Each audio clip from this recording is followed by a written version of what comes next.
ಮೀಡಿಯಾದಲ್ಲಿ sensational story ಆಗಿದ್ದಂತಹ Leela ಮತ್ತು ಮಂಜು ಅದರ ನಡುವೆ ಸಂತು ಬಂದಿದ್ರು. ಅವರ ಲವ್ ಕಹಾನಿಗೆ ರಣರೋಚಕ ಟ್ವಿಸ್ಟ್ ಸಿಕ್ಕಿದೆ. ಲೀಲಾ ಅವರ ಬಾಯ್ ಫ್ರೆಂಡ್ ಸಂತು ಮೇಲೆ ಮಂಜು ಈ ಬಿಯರ್ ಬಾಟಲಿಂದ ಹೊಡೆದು ಹಲ್ಲೆ ಮಾಡಿದ್ರು. ಅವ್ರನ್ನೀಗ ಅರೆಸ್ಟ್ ಮಾಡಿದ್ದಾರೆ.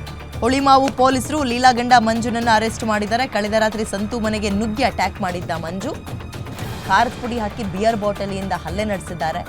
ಸಂತು ಲೀಲಾ ಮೇಲೆ ಡೆಡ್ಲಿ ಅಟ್ಯಾಕ್ ಮಾಡಿ ಅಲ್ಲಿಂದ ಕಾಲ್ಕಿತ್ತಿದ್ದಾರೆ. ಇದೀಗ ಘಟನೆ ಸಂಬಂಧ ದೂರು ದಾಖಲು ಮಾಡಿದ್ರು.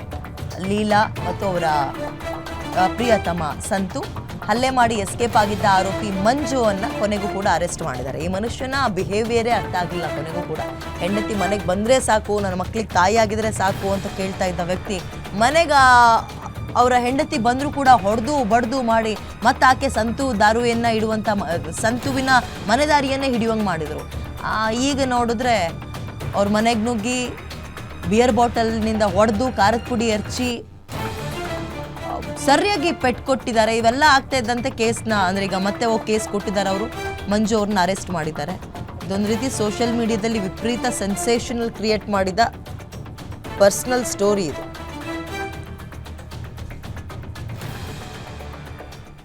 ದೃಶ್ಯಾವಳಿಯಲ್ಲಿ ಗಮನಿಸ್ತಾ ಇದ್ದೀರಿ. ಇದಕ್ಕೊಂದು ಇತಿಶ್ರೀಯೇ ಇಲ್ವಾ? ದಿನಕ್ಕೊಂದು ಧಾರಾವಾಹಿ ರೀತಿಯಲ್ಲಿ ಅವ್ರ ಕಡೆಯಿಂದ ಒಂದು ಅಪ್ಡೇಟು, ಇವ್ರ ಕಡೆಯಿಂದ ಇನ್ನೊಂದು ಅಪ್ಡೇಟ್ ಬರ್ತಲೇ ಇತ್ತು. ಇಲ್ಲಿ ತನಕ ಬಂದು ನಮ್ಮ ಗ್ಯಾರಂಟಿ ಸ್ಟುಡಿಯೋಗೂ ಕೂಡ 3 ಜನರನ್ನು ಕರೆಸಿದ್ವಿ ನಾವು. 3 ಜನರು ಬಂದಿದ್ದರು, ಅವರದ್ದೇ ಆದಂತಹ ಒಪಿನಿಯನನ್ನು ಹೇಳಿದರು. ಇದ್ರ ಬೆನ್ನಲ್ಲೇ ಇದೀಗ ಸಂತೋಷ್ ಮನೆಗೆ ನುಗ್ಗಿ ಇದೇ ಮಂಜು ಬಿಯರ್ ಬಾಟಲಿಯಿಂದ ಚುಚ್ಚಿ ಖಾರ ಪುಡಿ ಎರಚಿ ಹಲ್ಲೆಯನ್ನು ನಡೆಸಿದ್ದಾರೆ. ಇವರಿಬ್ಬರು ಸುಮ್ಮನಿರ್ತಾರೆ ಇಷ್ಟೆಲ್ಲ ಆದಮೇಲೆ? ನಾಳೆ ದಿನ ಜೀವಕ್ಕೆ ಏನಾದರೂ ಅಪಾಯ ಆದರೆ ಹೋಗಿ ಕಂಪ್ಲೇಂಟ್ ಕೊಟ್ಟಿದ್ದಾರೆ. ಇದೀಗ ಹಲ್ಲೆ ಇವರ ಪತ್ನಿ ಕೆಲವೊಂದು ಆರೋಪ ಮಾಡ್ತಾಯಿದ್ರು. ಸೈಕೋ ಥರ ಬಿಹೇವ್ ಮಾಡ್ತಾನೆ, ದನದ ರೀತಿಯಲ್ಲಿ ಬಡಿತಾನೆ ಅಂತೆಲ್ಲ. ನಾವು ಕೋಪದಲ್ಲಿ ಹೇಳ್ತಾ ಇದ್ದಾರೇನೋ, ಗಂಡನ ಮೇಲೆ ಈಗ ಕೋಪ ಇದೆ, ಆ ಕ್ಷಣದ ಕೋಪಕ್ಕೆ ಈ ರೀತಿಯಾಗಿ ರಿಯಾಕ್ಟ್ ಮಾಡ್ತಾ ಇದ್ದಾರೇನೋ ಅಂತ ಅಂದ್ಕೊಳ್ತಾ ಇದ್ವಿ. ಬಟ್ ಇಲ್ಲ, ಒಂದಷ್ಟು ಜನ ಗುಂಪನ್ನು ಕರ್ಕೊಂಡೋಗಿ ಹೊಡೆಯೋದಂತೆ, ಆ ಹುಡುಗಿನ ಸಂತೋಷ್ ಮನೆಯಿಂದ ಮನೆ ಕರ್ಕೊಂಡು ಬರಬೇಕಾದ್ರೂ ಕಾರಲ್ಲಿ ಹೊಡೆಯೋದು, ಬೇರೆಯವ್ರ ಥರ ಹೊಡೆಸೋದು, ಇವೆಲ್ಲವೂ ಆಗಿತ್ತು. ಇದೆಲ್ಲ ಆಗ್ತಾ ಇದ್ದಂತೆ ಈಗ ಅವ್ರ ಪಾಡಿಗೆ ಅವ್ರು ಮತ್ತೆ ಹೋಗಿದ್ರು. ಸಂತು ಲೀಲಾ ಒಟ್ಟಿಗಿದ್ರು. ಅವ್ರ ಮನೆಗೆ ನುಗ್ಗಿ ಹೊಡೆದಿದ್ದಾನೆ ಮಂಜು ಅನ್ನುವಂತಹ ಮಾಹಿತಿ. ಮೋರ್ ಡೀಟೇಲ್ಸ್ ನನ್ನ ಕಲೀಗ ಅಂಬರೀಷ್ ನೀಡ್ತಾರೆ. ಅಂಬರೀಷ್, ಇವ್ರದ್ದೊಂಥರ ಸಂತೋಷ್ ಲೀಲಾ ಕಡೆಯಿಂದ ಒಂದು ಎಪಿಸೋಡು, ಮಂಜುನಾಥ್ ಅವ್ರ ಕಡೆಯಿಂದ ಇನ್ನೊಂದು ಎಪಿಸೋಡು, ಧಾರಾವಾಹಿ ರೀತಿಯಲ್ಲಿ ಬರ್ತಲೇ ಇದೆಯಲ್ಲ ಅಂತ. ಸದ್ಯ ಈಗ ಆ ಸಂತೋಷ್ ಅವರ ಪರಿಸ್ಥಿತಿ ಹೇಗಿದೆ? ಯಾಕೆ ಹೊಡೆದ್ರಂತೆ? ಇವ್ರು ಯಾಕೆ ಅವ್ರ ಮನೆಗೆ ಹೋದ್ರಂತೆ? ಅಪ್ಡೇಟ್ ಏನು ಸಿಗ್ತಾ ಇದೆ ಅಂಬರೀಷ್?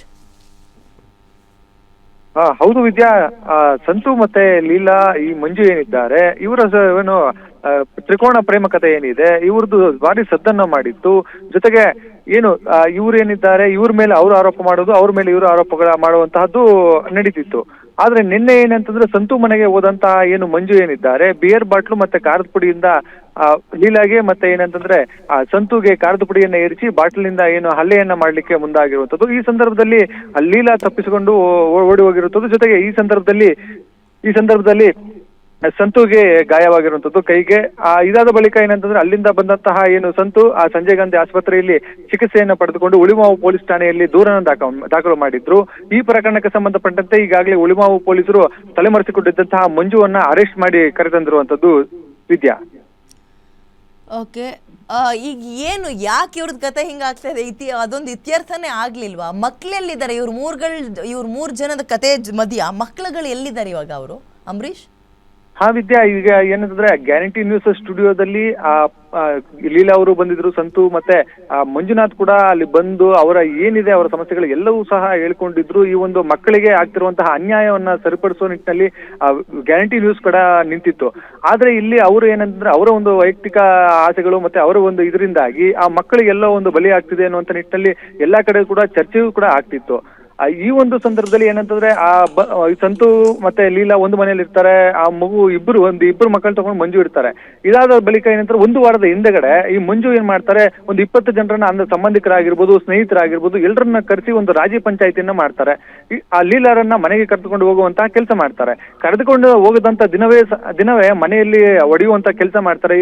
ಜೊತೆಗೆ ಅಲ್ಲಿಂದ ಅಲ್ಲಿ ತಪ್ಪಿಸಿಕೊಂಡು ಬಂದಂತಹ ಲೀಲಾ ಏನಿದ್ದಾರೆ ಬನ್ನಘಟ್ಟ ಪೊಲೀಸ್ ಠಾಣೆಗೆ ಬಂದು ಬಳಿಕ ಮತ್ತೆ ಏನು ಸಂತೋಷ್ ಜೊತೆಗೆ ಹೋಗಿರುವ ಬಂದಿರುವಂತದ್ದು.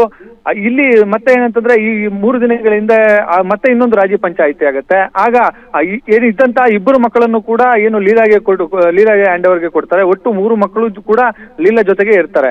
ನಾನು ಕೋರ್ಟ್ ಅಲ್ಲಿ ಡಿಸೈಡ್ ಮಾಡ್ಕೊಳ್ತೇನೆ, ನೀನು ಮಕ್ಕಳನ್ನ ನೀನೇ ಇಟ್ಕೊ ಅಂತ ಹೇಳಿ ಮಂಜು ಅಲ್ಲಿ ಕೊಟ್ಟು ವಾಪಸ್ ಆಗಿರ್ತಾನೆ.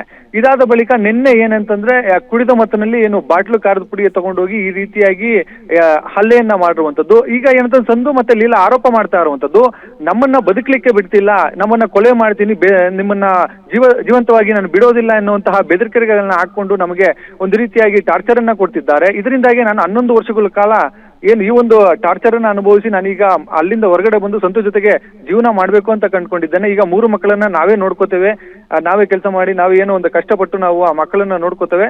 ಆ ಮಂಜು ಈಗ ನಮ್ಮನ್ನ ಈಗ ಟಾರ್ಚರ್ ಕೊಟ್ಟಿದ್ದಾನೆ, ನಮಗೆ ಜೀವ ಬೆದರಿಕೆ ಇದೆ ಅನ್ನುವಂತ ನಿಟ್ಟಿನಲ್ಲಿ ಹುಳಿಮಾವು ಪೊಲೀಸ್ ಠಾಣೆಯಲ್ಲಿ ಒಂದು ರಕ್ಷಣೆ ಕೋರಿ ಜೊತೆಗೆ ಕಾನೂನು ರೀತಿಯಾಗಿ ಮಂಜು ವಿರುದ್ಧ ಕ್ರಮ ತೆಗೆದುಕೊಳ್ಬೇಕು ಎನ್ನುವಂತ ನಿಟ್ಟಿನಲ್ಲಿ ಕಂಪ್ಲೇಂಟ್ ಅನ್ನ ದಾಖಲು ಮಾಡಿದ್ರು. ಈಗ ಅದಕ್ಕೆ ಸಂಬಂಧಪಟ್ಟಂತೆ ಈಗಾಗಲೇ ತಲೆಮರೆಸಿಕೊಂಡಿದ್ದಂತಹ ಮಂಜುವನ್ನ ಅರೆಸ್ಟ್ ಮಾಡಿ ಈಗಾಗಲೇ ತನಿಖೆಯನ್ನ ಕೈಗೊಂಡಿರುವಂತದ್ದು. ವಿದ್ಯಾ, ಇವ್ರು 3 ಜನದ ಮನ್ಸಿಗೆ ಬಂದಂಗೆ ಓಡಾಡ್ತಾ ಇದ್ದಾರೆ, ಆಡ್ತಾ ಇದ್ದಾರೆ, ಜಗಳಗಳನ್ನು ಆಡ್ತಾ ಇದ್ದಾರೆ. ಬಟ್ ಇದರ ನಡುವೆ ಬಡವರಾಗ್ತಾ ಇರೋದು ಮಕ್ಕಳು. ಕುಟುಂಬಸ್ಥರು ಯಾರಾದರೂ ಎಂಟ್ರಿ ಆಗಿದ್ದಾರಾ? ಸಂತೋಷ್ ಕುಟುಂಬಸ್ಥರಾಗಿರ್ಬೋದು, ಮಂಜು ಮನೆಯವರಾಗಿರ್ಬೋದು, ಅಥವಾ ಈ ಲೀಲಾ ಅನ್ನೋ ಹೆಣ್ಮಗಳು ಮನೆಯವರಾಗಿರ್ಬೋದು, ಯಾರಾದರೂ ಮಧ್ಯಸ್ಥಿಕೆ ವಹಿಸ್ತಾ ಇದ್ದಾರೆ ಇದಕ್ಕೆ? ಈ ರಾಜ್ಯ ಪಂಚಾಯಿತಿ ಯಾರ ಕಡೆಯಿಂದ ಆಗ್ತಾ ಇದೆ? ಹೌದು ವಿದ್ಯಾ, ಈ ರಾಜ್ಯ ಪಂಚಾಯಿತಿಯ ಸಂತು ಮನೆಯವರು ಮತ್ತೆ ಏನಂತಂದ್ರೆ ಈ ಮಂಜು ಏನಿದ್ದಾರೆ ಇವರ ಮನೆಯವರ ಕಡೆಯಿಂದ ಆಗಾಗ ಪದೇ ಆಗ್ತಾ ಇರುವಂತದ್ದು. 1 ವಾರದ ಹಿಂದೆ ಕಡೆ ಕೂಡ ಸಂತು ಮನೆಯವರೆಲ್ಲ ಹೇಳ್ತಾರೆ, ಆ 3 ಜನ ಮಕ್ಕಳ ಭವಿಷ್ಯ ನೋಡಿ ಏನು ಇದ್ದಾರೆ ಅವರನ್ನ ಕಳಿಸಿಕೊಡಿಲ್ಲ, ಅವರನ್ನ ಕಳಿಸಿಕೊಡು ಮಂಜುವರ ಜೊತೆಗೆ ಅಂತೆಲ್ಲ ಹೇಳ್ತಾರೆ. ಇದನ್ನ ಒಪ್ಕೊಂಡಂತ ಸಂತು ದೂಸರ ಮಾತಾಡೋದಿಲ್ಲ, ಆಯ್ತು ನೀನು ಹೋಗಿ ನೀನ್ ಚೆನ್ನಾಗಿರು ನಿನ್ ಲೈಫಲ್ಲಿ ಅಂತೇಳಿ ಮಂಜು ಜೊತೆಗೆ ಕಳಿಸ್ಕೊಡ್ತಾರೆ. ಸಂತು ಮನೆಗೆ ಹೋಗಿ ಮಂಜು ಕರೆದುಕೊಂಡು ಬಂದಿರ್ತಾನೆ.